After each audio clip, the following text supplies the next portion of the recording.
The fact that they set it off indiscriminately, and that's the part that I have the biggest problem with, indiscriminate detonation. When it comes to these, like these pager attacks and the radio attacks that happened 2 days later, I'm not sure if I would label them a terrorist attack. And I'm going to actually go out with the hardest take here, even though I'm more pro-Israel than probably anyone here. This not only is terrorism, it may be the most successful terrorist attack ever. Our first topic is one that I have a little bit of knowledge about, but there's a couple of people in here that I think have some more in-depth knowledge on this. So I'm going to kind of hand it off to them. The first topic is going to be about Israel and the recent events that happened this past week with the exploding electronics. I know a little bit about it, but I'm going to go ahead and let Wes kind of introduce us a little bit to the story, and we'll kind of just open it up for anybody who wants to jump in. I'm not going to sit here and act like I'm, super well versed in any of this. I only have what we all know and what we've all seen. I just think that this is worth talking about, and I don't want to get into an Israel-Palestine thing. I just want to talk about these attacks specifically and what it means and what it looks like and what we should be talking about when we're talking about the idea that Israel paid a company to put plastic explosives into pagers and sold those to not only Hezbollah, but some regular citizens as well, and then detonated them while those people would be in. There's no way to determine where those people would have been. And that's really what I want to talk about, actually, is the fact that, to me, this is 100% a terrorist attack. They're like, if you cannot determine where your targets are going to be and you're going to set off like a couple thousand explosives at, I don't know, wherever these people live, then that's just a terrorist attack. That's you can't tell me you're the most advanced army in the world and you have no idea. Income, you're coming through, breaking through a little bit, buddy. Yeah, all good. But yeah, Wes, I think that's the interesting thing is you talked. I know part of this is the idea of whether or not this was a terrorist attack by Israel, and I kind of looked this up a little bit. Let me see if I can find it in my phone. I actually found that the internet it's difficult to pin down like an international definition on what is or isn't a terrorist attack, but I did find that one of the international codes, let me see if I have it pulled up here. I do. It's 4.2 Security Council Resolution 1566, and it looks like they signaled it says faced with the backlash from human rights bodies and civil society in Resolution 1566 from 2004, Security Council eventually signaled its conception of terrorism as criminal acts including against civilians committed with the intent to cause death or serious bodily injury or taking of hostages with the purpose to provoke a state of terror in the general public or in a group of persons or particular persons, intimidate a population or compel a government or international organization to do or to abstain from doing any act which constitute offenses within the scope of and is defined in the international conventions and protocols relating to terrorism. The problem I have is, where do we draw that line, right? Do we draw that line at any civilian that has been killed in a military operation as a terrorist act? Real quick. Go ahead, Sanso. Yeah. So the labeling something as a terrorist attack, it is really hard to like draw clean lines. There's going to be a lot of gray area in what people are going to define as a terrorist attack.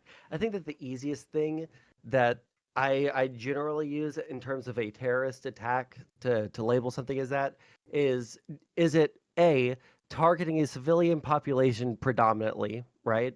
2, is the goal to spread fear, terror in the population in order to pressure the government, like you were saying, like pressure the government to do something or to stop doing something or to never do something. Like that's what I would look at in terms of a terrorist attack. When it comes to these, like these pager attacks and the radio attacks that happened 2 days later, I'm not sure if I would label them a terrorist attack. The way that I've been seeing people talk about it is this was supposed to be something that was like just in case, because these pagers were only purchased like 6-7 months ago.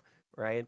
The the reason that they set them off now seemed to be there was some kind of security leak that could have compromised the actual pager, like the explosive plan in the first place. And it was a use it or lose it type situation. Either we do it now or we'll never be able to use these pager bombs that we've set up in the future. I'm not sure if I would feel comfortable calling it a terrorist attack because I don't think that the targets specifically were civilian. A, B, I don't think that there's a like specific, uh, you know, like terror aspect associated with this other than like we know where you are, you know. And then like lastly, like in terms of what is the ultimate goal, honestly, it seems like these people have been lobbing bombs and missiles at each other back and forth.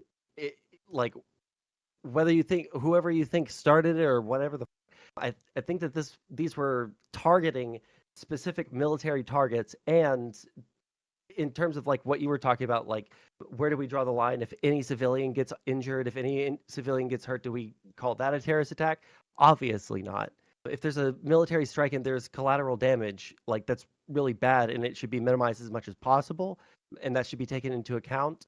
If they didn't take that into account, or if there's like some kind of communication that comes out that's like, we hope that they're in the middle of, like big shopping mall, Lebanon #1, then yeah, that would be really bad. But I don't think that that seems to be what the target of the attacks was. Yeah, Ancom, where do you sit on this, man? Because I know you Yeah. haven't spoken on this quite yet. Where do you stand on this? So I had some issues with my sound, which you heard with the microphone. yeah. So I had to reset something. So I missed a little bit of what was said, but I heard most of what Sansol said there, and I kind of got the gist from Wes before I had the audio issues. So my stance is this. If it was Israel, which there seems to be a consensus within the intelligence community that it is, there's no direct evidence, and as far as I know, Israel has not confirmed. I don't know if they've specifically denied or if they've just They not will said never. anything. It's their policy not to. Yeah. Okay. Neither confirm So nor deny. yeah. So I think it's a decently safe assumption to say it probably was Israel. The problem I have with this is, much like Wes said, they didn't know where these devices were going to be when they set them off. Even if this was an oh shit button or, a just in case button, and even if this was a situation where they thought they were going to be discovered, so it was use it or lose it, the fact that they set it off indiscriminately, and that's the part that I have the biggest problem with, indiscriminate detonation. They didn't know where all of these were. They didn't know how many people were going to be harmed. In fact, the fact that they set off the walkie-talkies a day or two after the pagers went off, when there were likely to be funerals and other bereavement actions being taken, tells me that civilian casualties were not only likely but almost certain. So the fact that they went that far with such indiscriminate measures says to me, I don't know if you want to call this a terrorist attack, if we define a terrorist attack as, a measure which is meant to strike terror into a population to influence governmental change, given that Hezbollah is the ruling government of Lebanon last I checked. That seems fairly decently to be terrorist, or at the very least, an indiscriminate state on state violence, as it were. Either way, I don't see how anyone can defend this as, morally or ethically defensible, and I think condemning Israel for such a heinous attack in the strongest possible terms is really the only position I think, most reasonable people can take. Like, my curiosity here is like, how can we separate this? Okay, I won't, because the intended targets were specifically governmental and military. I won't exactly compare it to the October 7th attack that Hamas made against Israel, but because there were mass civilian casualties and there was a very good expectation for Israel to have known that there would be mass civilian casualties as a result of this action, I don't see how I can morally distinguish this from just an indiscriminate terror attack.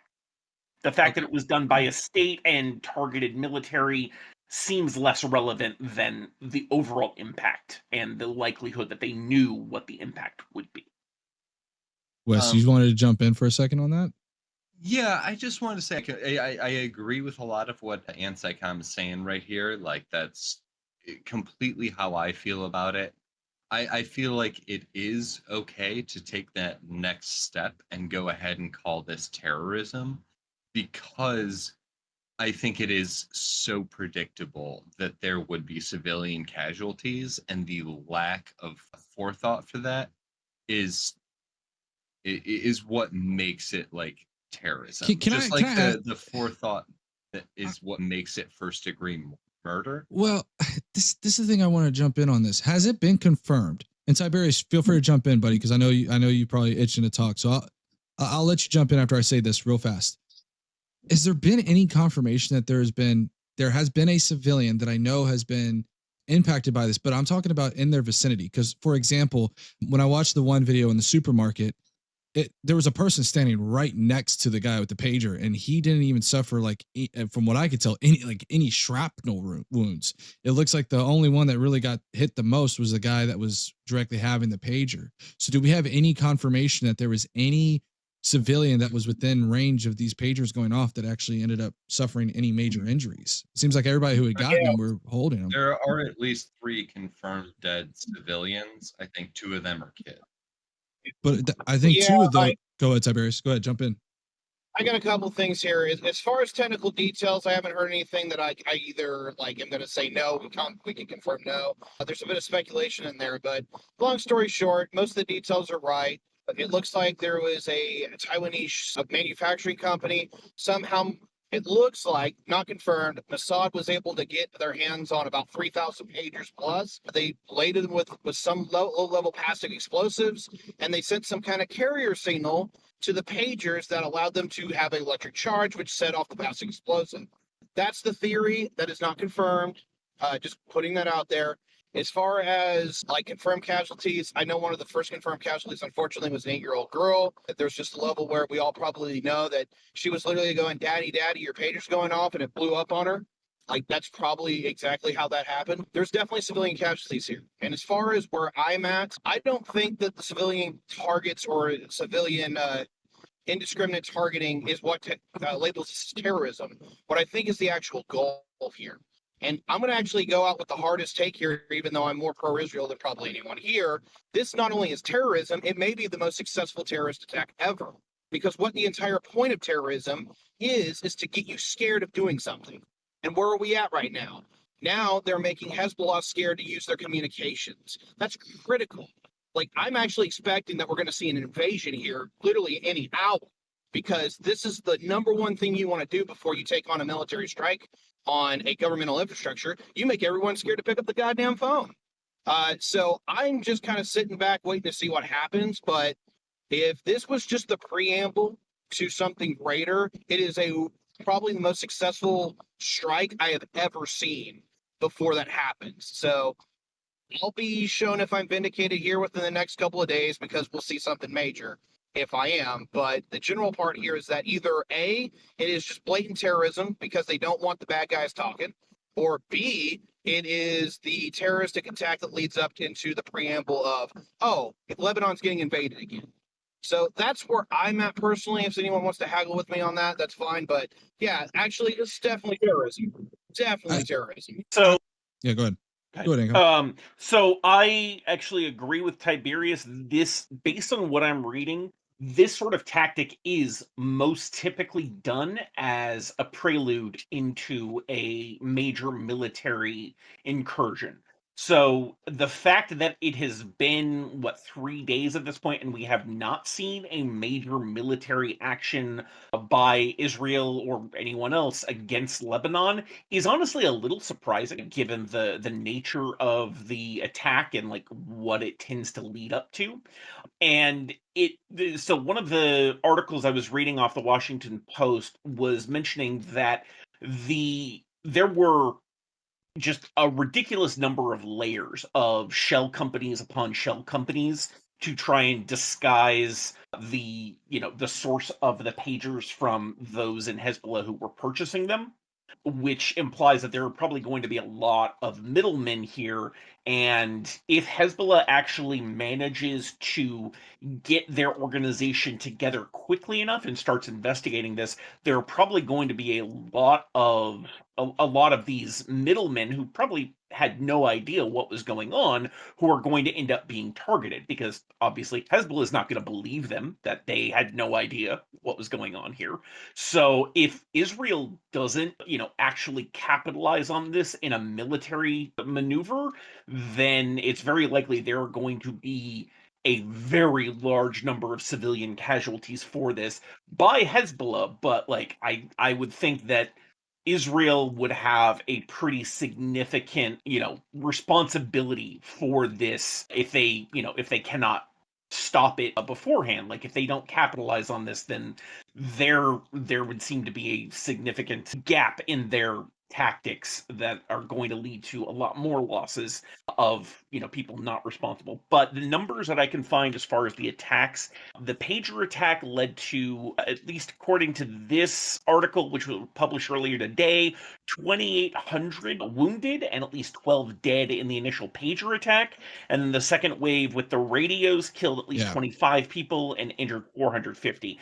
I would have a very difficult time believing every single one of those people was Hezbollah or Hezbollah related, especially since a lot of them are children. Like, we know this for a fact. Yeah. The article that So I'm reading is showing like 4 children. Well, we also we have to keep in mind, and this is something that I kind of wanted to bring up as well, is that Hezbollah is also the government. Like, It's so okay. when Hold on. when There's when you there's say that a when slight you difference. There's a slight difference. Hezbollah Well- is not the government. They're the largest party in the government. right, they're a And governmental the Lebanese party. government seems to have like they're tolerating them because they have so much power, but not they're not like we love Hezbollah. Like the Lebanese government doesn't seem to love Hezbollah. The Lebanese government Right. seems to be subservient to Hezbollah because Hezbollah is backed by Iran, has the second largest stockpile of missiles in the entire world. Even like I think they're second only to the United States in terms of how many missiles they have aimed straight at Israel. There's just a couple of things that I just need to like. the And you point can is that they respond to every part of control this. they control governmental policy both You're- on okay. Yeah, the but that's not a domestic good and the thing. international You're level. not- Sanso, were you finished? I want to make No, sure. I Sanso- did. Okay. Yeah, and I'm totally interrupting Wesley here, and I That's okay, apologize. yeah. For that. But there's a couple of things that you guys have, like all 3 of you guys have said that I'm just like not sure if I can get behind. Like we're talking about like this is probably the preamble. I can agree with you guys. Probably the preamble to some kind of larger conflict, but not necessarily. Like we can see all of these like traded back and forth attacks between Hezbollah, like to Israel, Israel to Hezbollah, for Iran, for like all of these places around the Houthis. Like this is something that has been going on. And when we look at international relations, something that you notice, especially over the past like nearly a year since the Israeli Gaza war started, there's constant like little back and forths without ever officially declaring war, without explicitly escalating to the point where you're invading. There's little tits for tats in foreign policy and in international relation. Okay, well, some Iranian-backed duders launch some missiles at the United States. We blow the up out of those dudes, right? And that's a tit for tat. No one was concerned that we were going to invade Iran necessarily because of that instance, right? Now, this is obviously a larger attack, and I can't really get behind the idea that this is a terrorist attack just because of the imagery that brings about and the goals that are implicit within that. And the last Okay, thing, but the Okay, very this- very yeah, last go, thing, go, yeah, go. yeah, Last one. is Israel didn't bomb Lebanon first. It was Lebanon that bombed Israel first, to the point where they had to evacuate like tens of thousands or hundreds of thousands of people from the north of Israel. Like Hezbollah started this whole thing. Let's not pretend like Israel is just like this big like I could there's I was gonna say, some shades of let's. gray in Gaza, but like with Lebanon, like they started literally every single part of the escalation that's happened with Israel. So I'm totally interrupting, but like I'm getting It's a little okay. bit triggered. No, Go ahead. I want. Yeah, I was gonna say like we're going a little bit far off because the whole history thing is like Yeah. I try to get away from that because I know what rabbit hole that goes down. And so when I look at just this specific one, I want Tiberius to jump in right after I get my word in on this. Well, I And interrupted Wesley. I'm sorry. I just wanna, like, yeah, I know. Tiberius is probably itching to talk. Tiberius, something else I want to mention too is I noticed your audio was a little scuffed when you were talking. I don't know if it's because you're on your car speaker or whatnot, but I just want to mention that. The other thing I want to say is that when I look at this, the idea, and this ties into what Wes was saying, when it comes to Hezbollah being part of the government, I think we're kind of ignoring the big glaring part, which is that, like Sansel said, to piggyback off of him, they're lobbing missiles at Israel. So it's not like they're just some kind of like MAGA party, right? They're an active aggressor. I hate to interrupt you, but as Sansel correctly said, he did interrupt me, and I never even got to finish my point. Go ahead. Yeah. Let's go. Let's go ahead. Yeah, I'm not mad at you for interrupting me. Okay. I'm always happy to hear it, but I wanted to finish my point, which is that they are a governmental party, and I want us all to think about what this would be like, no matter what you think. Let's say it's the leftists of America. Let's say it's the conservatives of America. If you put pagers into one of the political parties of America, and those pagers ended up blowing off, let's say it's Republican senators' arms, and let's be very careful on how close we get to the sun on this too, because I don't know. This topic already is pretty. Yeah. No, this is all hypothetical. But if this were to happen to in America to one of their political parties, because you got to keep in mind that Hezbollah is a political party. So when you say that someone is Hezbollah, you're not necessarily talking about a terrorist. You could be talking about a city comptroller, someone in like a low-level administration type job. So like the fact that this was just targeted at very broadly at Hezbollah and not at specific military, like we use the term collateral damage, but like collateral damage is like when somebody's wife and kids are on a military base, when you attack that military base and you accidentally kill the wife and kids that were on that military base. This is completely different. Like this is literally just targeting random government employees basically, and not determining that they are at a military function. They're not doing anything militarily related. You're just blowing up people in that governmental party. And that, like that's why I wanted to bring up like Hezbollah being a part of the government. It's more than that. It's just the fact that like when you start targeting that entire part of the government, you're not targeting just the terrorists. You're targeting random people too. Like Hamas has a function of their government that is to count the dead and to like keep track of health records. And like you can kill those people, but you're just killing bean counters. Like you're not killing terrorists. And yes, they might be part of Hamas, but like they're not militants. I want Tiberius to jump in, and I might have something to say right after this. So go ahead, Tiberius. I know you haven't had your chance to speak, so go ahead and say what you need to say, buddy. I'm sorry. Yeah, it's all right. I'm going to try to sit back for a minute. I know my mic is scuffed. It's just I'm kind of in areas I can't really get much better than this. You're all good, I buddy. apologize for that. It's not that bad. Yeah, as far as where I'm at, I think the problem here, and this really goes. Sorry, let me just frame it this way. The general problem here with this conversation is that do you believe in political corporatism? Do you believe that by guilt of association that you are a target of a militaristic attack? Should that be allowed, or should that person be allowed? It's very clear here that at least the Israelis were intending to go after Hezbollah, but of course there were other people who were going to get on the sidelines. Do you have a problem with that? Do you have a problem with the fact that all of these people or all these pagers could have gone to Hezbollah and then Hezbollah gave it out to anyone that they liked? Does that mean they're all a legitimate target? I'm going to let you all figure that one out in your own politics because that's a serious moral quandary. What the problem is here is that I don't want to openly outright agree with Sonsel, but this is Tuesday in the Middle East again. This is just the same old tit for tat that we've been seeing. I have seen it literally since I was a kid, where you had the Antifadas, and then you had the last time Lebanon got invaded back in 2006 or 2008. It's just, for me, this is kind of normal. I would hate to put it in that regard, but it's just normalized to me. The question is, like, do you believe that X people are legitimate targets? And from there, do you support a particular side? I'm 100% on board with the conversation that Israel isn't really our friends, but I'm definitely not on board with the conversation that anybody else in the region are people that we like. Yeah, and I want to. So what I wanted to. Are you done there, Tiberius? I want to make sure I don't cut you off there, bud. Okay. No, you're good. Thank you. Okay, cool. Yeah. So something I wanted to mention that I think that. Let me ask you this, Wes. If the facts changed, and this goes to Ancom as well, so kind of right now it looks like there's the dividing line right there with Wes and Ancom and us three.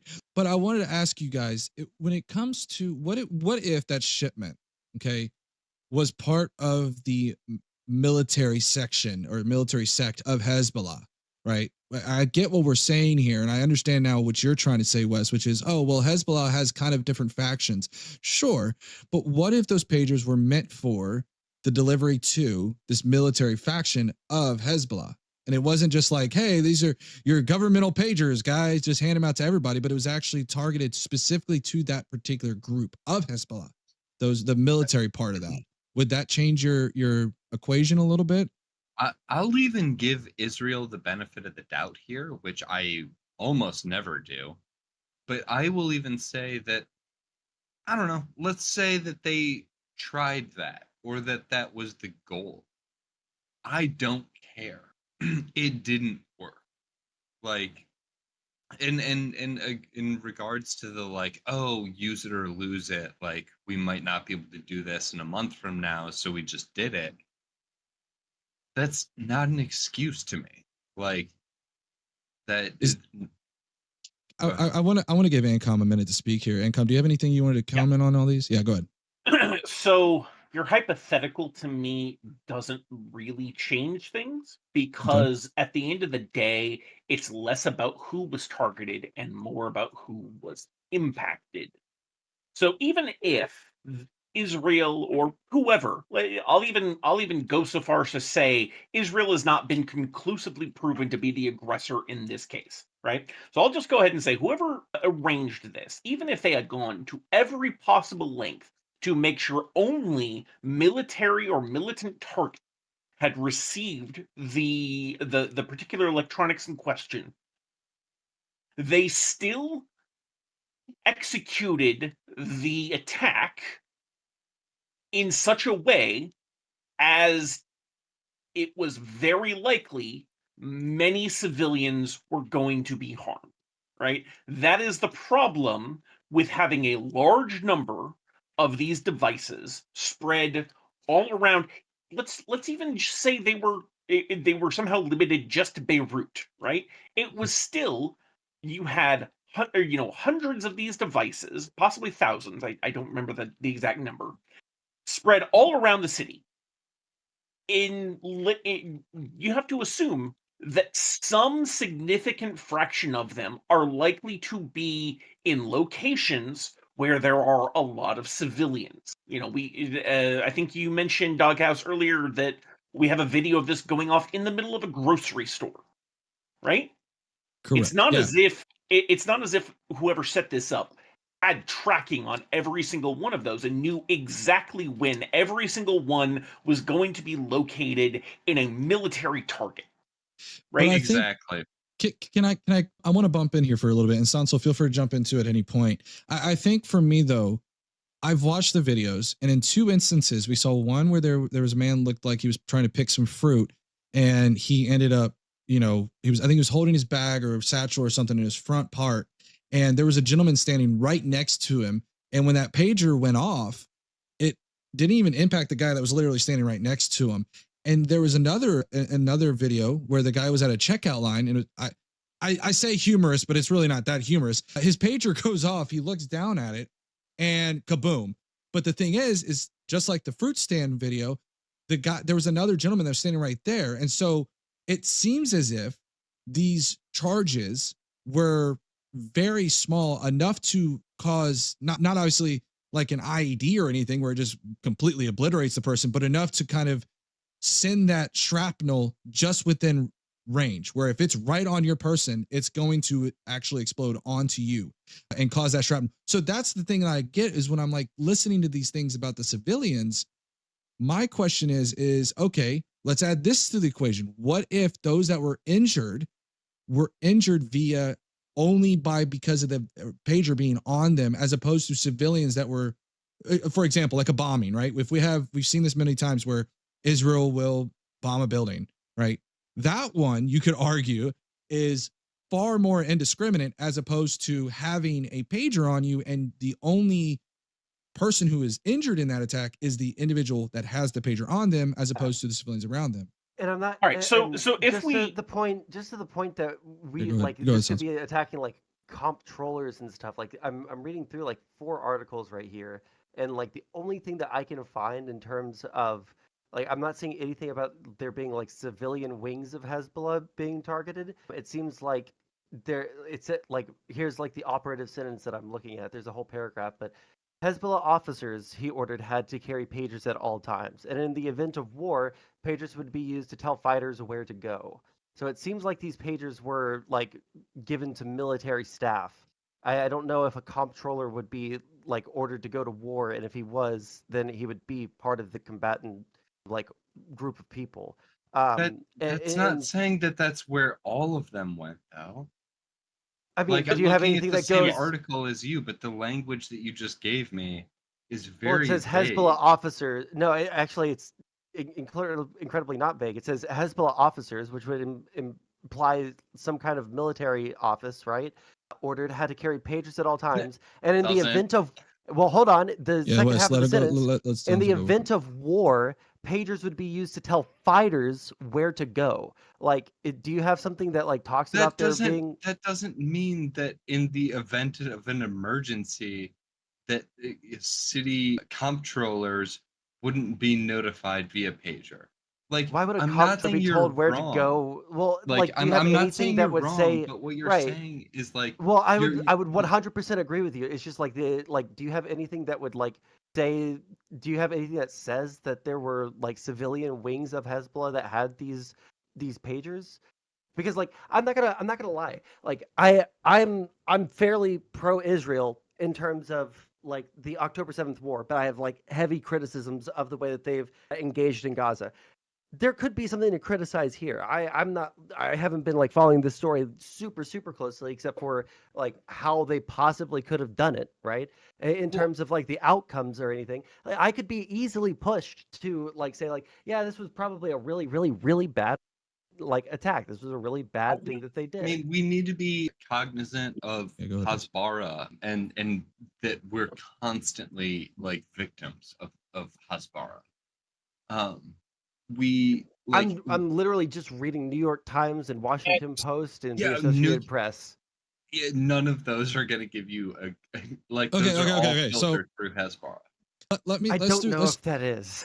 Yeah, go ahead, Ty. Go ahead. I want you to jump in. Okay, Ty. so like unironically, the steel man from the Israelis is largely what Sansel was saying, where the steel man from Hezbollah is largely what Wes is saying. So let me kind of cut the bullshit out for a minute.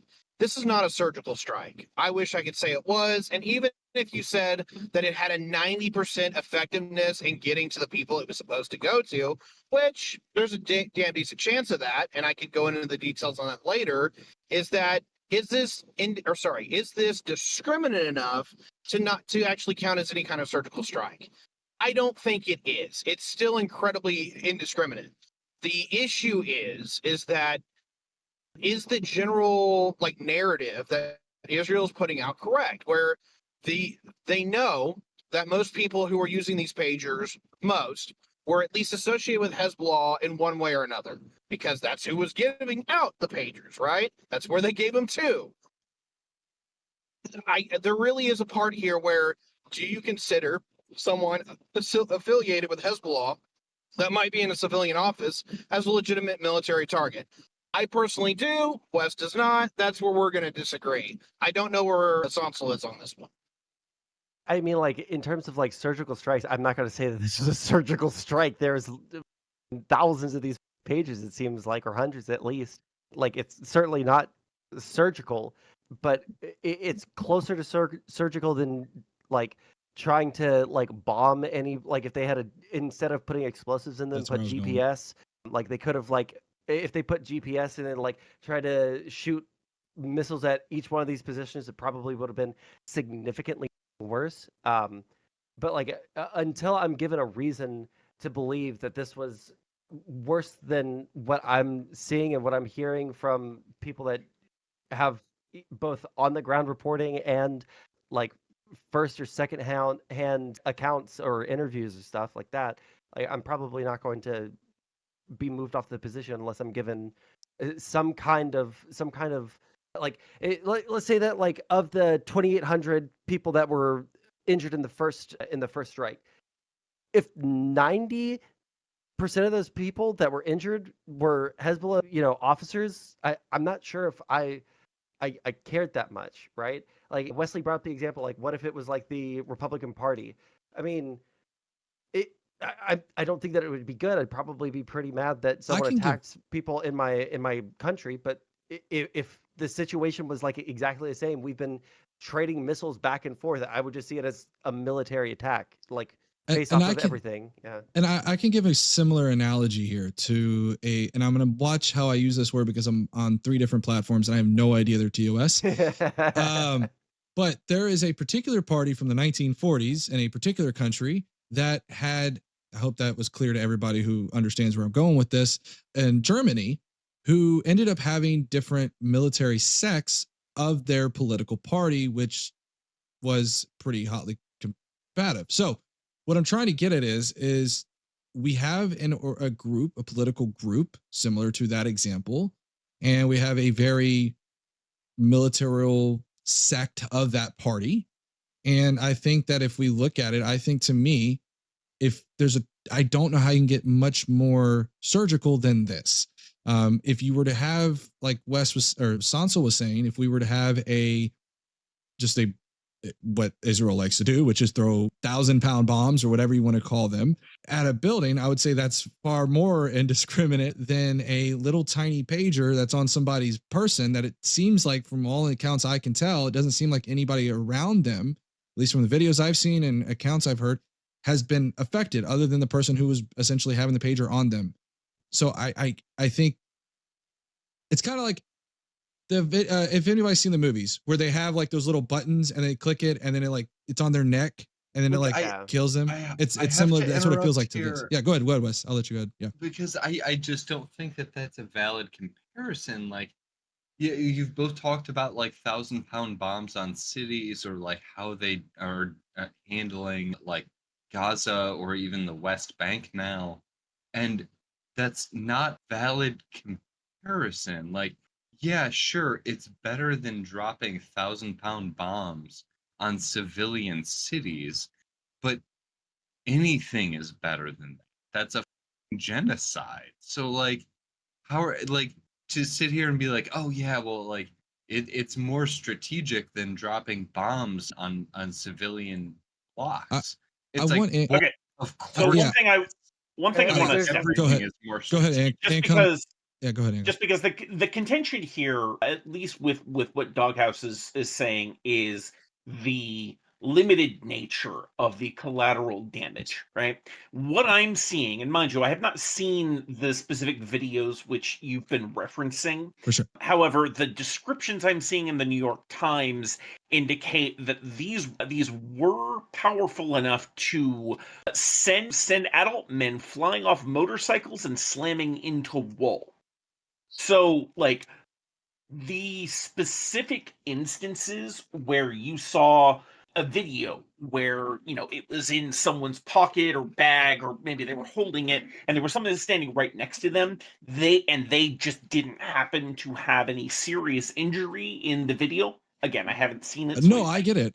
I just- get it. If that's what you're hearing, that they blew somebody off the motorcycle, I would absolutely agree with you. And I think that's important Now- too. Yeah, go ahead. Now, the person It doesn't in this, take in that this much to blow case, someone off a motorcycle. yeah, the person in this case who was riding the motorcycle very well may have been a militant. I don't know. The point is less about who specifically had the pagers to me, and it's more about the fact that, granted, I don't know what kind of explosive was used. New York Times says, like, they were laced with a few ounces of explosive, but depending on the kind of explosive, that can still be a huge explosion.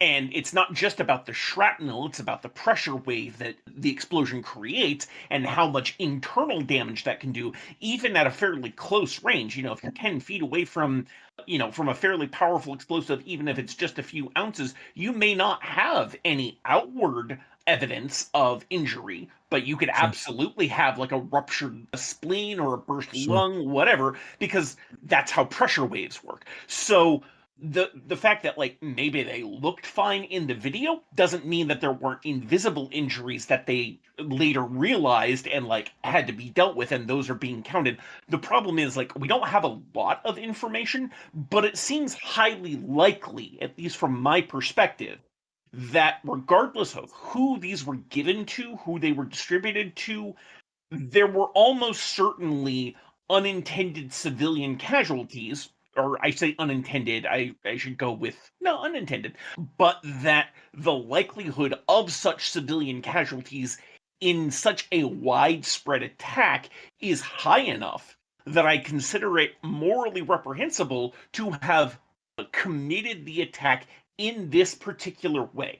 With the radios, it seems there were fewer of them, they were more highly targeted, there was less overall damage outside of the targeting. Not saying that that's necessarily better, but it's less bad, I guess. But the pagers, okay, so I don't know why this comparison is coming up on my head. I don't even remember which one it was from, but I remember reading a Star Wars novel, like one of the extended universe novel, decades ago. And in it, one of the major plot points was the big bad of the story had rigged droids all across the galaxy to explode.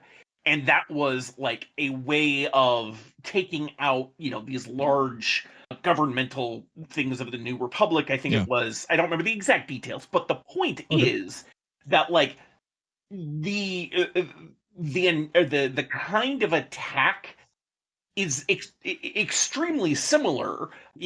Swap droids for pagers, and it's not that much different. And, like, the massive amount of damage that was able to be done in such a widely distributed attack, certainly highly effective if you don't give a shit about civilian targets. But like, you're comparing it to, like, dropping a 1 kiloton bomb. Well, if all of these had roughly kilotons pretty big, okay? That's like I'm sorry. fucking fat man shit. my apologies. I meant to say 1 I know what you ton. mean. My brain's a kiloton. You're all good. My apologies. If you were dropping a bomb that has the equivalent of 1 ton of TNT, you could probably say with modern explosives, the few ounces of explosive in these pagers was at least 1 pound of TNT each, and there were thousands. Oh, it was far less than that. Yeah, I'll tell you, it was like, I think it was TNT is going to do way more shit. That dude will be gone. He'll be vaporized. I'll tell you, I think what it was like 1 ounce. Or 2 ounces. I think it was like relatively small. It's not a lot, but the thing that I think you have to keep in mind is that because they were so indiscriminate with when and how this got set off, that you could be driving home your family in your station wagon, and your pager gets exploded and you kill your entire family in a Well, car crash. Well, did that yeah. happen? No, well, okay, Like- so hold on. So here's what we're gonna do. I would love to continue this conversation, okay, but we've spent almost 53 minutes on this conversation, and I I think don't think we're that gonna get anywhere. yeah. So I think what we're going to do is we are going to move on. We are going to move on to the next topic.